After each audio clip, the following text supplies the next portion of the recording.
You can smell the riot here in Detroit. Smoke is in the area as you walk through the heart of town.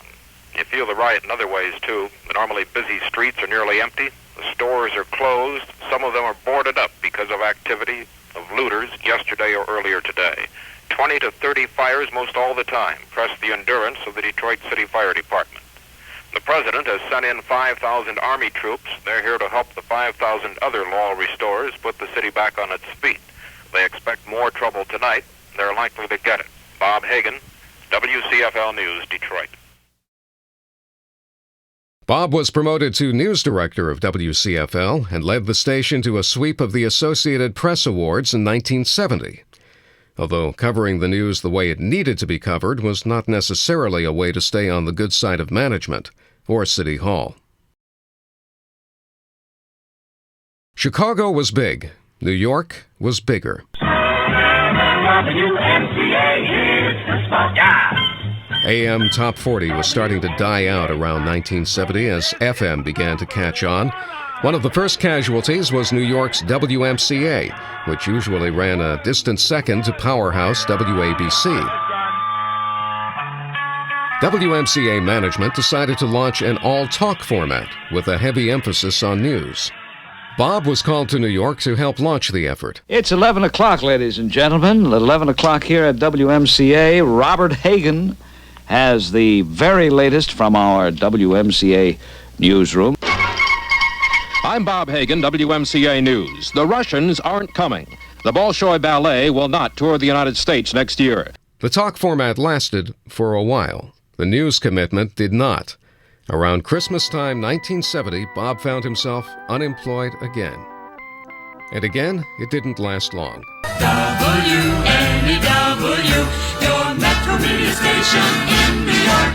WNEW had an enormous news department, nearly 60 people. All the more remarkable considering that it was primarily a music station. But the news came on every hour on the hour. Very swell, very sentimental, and very friendly. At 8 o'clock, I'm Bob Hagen, WNEW News. And those are the words used to describe the party held in Palm Springs, California, attended by Richard Nixon and a few close friends. The product was first-rate, even if the facilities were less so. Bob anchored mornings and reported the news on WNEW through the 70s and into the 80s. Tough, turbulent times in the city. There were some highlights and plenty of lowlights.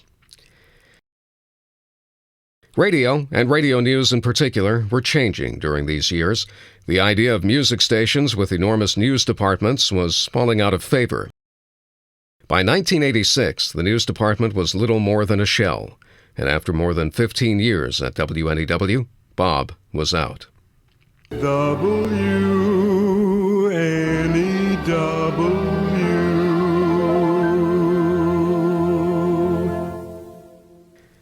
It was becoming clear that if you wanted to do the news on the radio in the 1980s and beyond, you'd better be with a station that did the news on the radio and not much else.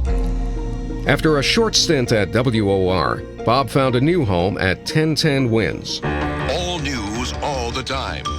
This is 1010 Wins. You give us 20. It was exciting to be on the air at a station where there were no listeners sitting through the news to get back to the music. The entire audience was tuned in specifically to hear the news.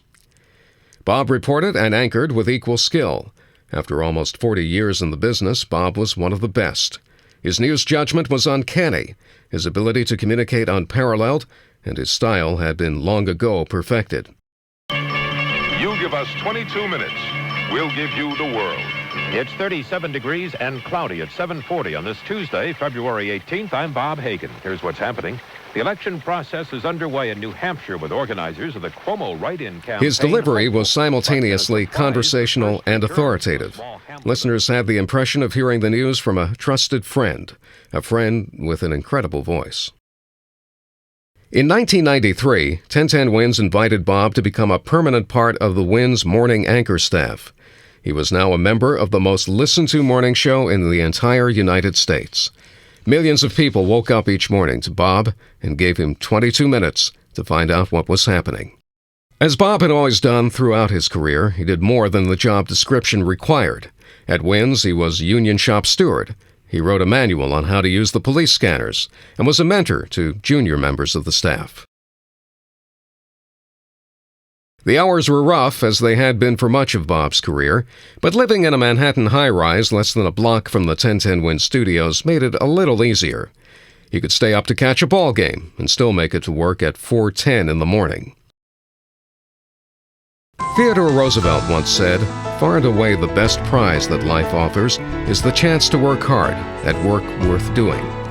Bob had achieved that prize and had done it with the admiration of his listeners and the respect of his colleagues. But the business was changing. It wasn't the same one Bob had entered 4 decades earlier. He liked the new technology. He took to computers and the internet with an enthusiasm and mastery unmatched by much younger colleagues. But he didn't like all the changes in the industry, and he began to think about life beyond radio. By now, Kita had staked out a retirement home in Arizona with easy access to Cactus League baseball. It was February 1999. A new millennium was approaching. It was time. 39 degrees now, going up to 44. Jean Marina Crone is our service aide. I'm Bob Hagen. This is the most listened to radio station in New York City. The News Watch never stops on 1010 Wins, WINS New York. Keep a light on for me, New York.